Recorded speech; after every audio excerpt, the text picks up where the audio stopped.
Тоқаев Қазақстанның жарты байлығы 162 адамның қолында деді. Президенттің айтқаны қаншалықты рас? Ал Назарбаевтың немере інісі Қазақтелекомнан пайда көріп отыр ма?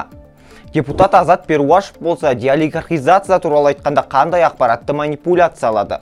Фактчек KZ назарларыңызға осы аптада жарияланған материалдар шолуын ұсынады.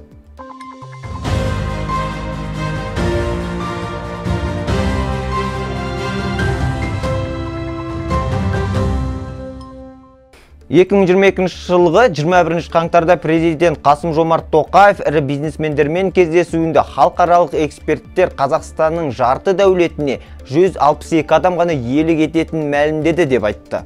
Біз президент сөзінің қаншалықты рас екенін тексердік.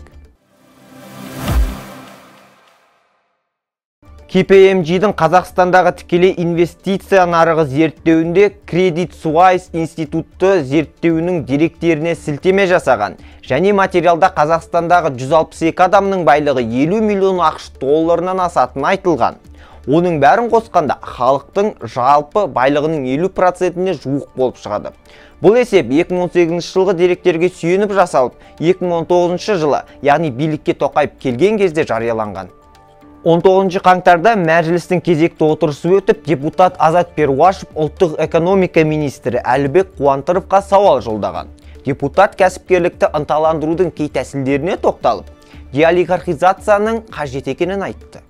Через патенты высвободится огромная армия налоговиков, чиновников, которые должны ловить реальных коррупционеров и олигархов, возвращать в страну украденные средства, которые по оценкам международных экспертов равны 160 миллиардов долларов или всему годовому ВВП Казахстана.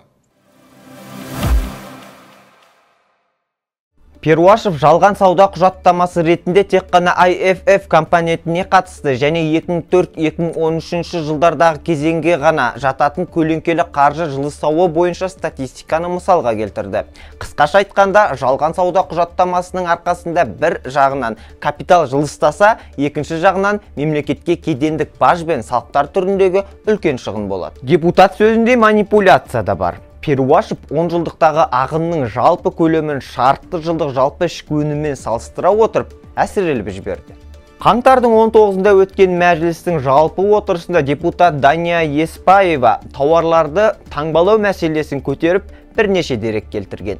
Депутат, ал бұл төлемдер шын мәнінде салықтар неліктен жекеменшік компанияларға, таңбалау операторларына келіп түседі деген сұрақты қайтадан көтеруге мәжбүрміз дейді. Мәселен, тауарлар таңбалау мен қадағалаудың бірыңғай оператор болып 49% жекеменшік құрылымдарға тиесілі Қазақтелеком акционерлік қоғамы айқындалған. Үкіметтің номері 95 қаулысына сай Қазақтелеком акционерлік қоғамы тауарларды таңбалау мен олардың қадағалануының бірыңғай операторы болып айқындалғаны рас. Ал 2022 жылғы қаңтардағы ақпаратқа сай Қазақтелекомның акциясының 52% самұрық қазына ұлттық әл-ауқат қорына, қалған 47% жекеменшік құрылымдарға тиесілі екенінде шын. 47% акцияны иемденіп отырған жекеменшік құрылымдардың 24% Skyline Invest Company SA компаниясына, 9% номиналды ұстаушы BNI Mellonға, қалған 13% үлесі 5%-тен кем акционерлерге тиесілі. Қызығы Skyline Invest Company SA компаниясы туралы Қазақстанның ресми органдар базасынан ақпарат алу оның елімізде бейрезидент болған үшін мүмкін болмады. Есесіне компания туралы ақпаратты Люксембург кәсіпкерлер регистрі сайтынан табуға болады.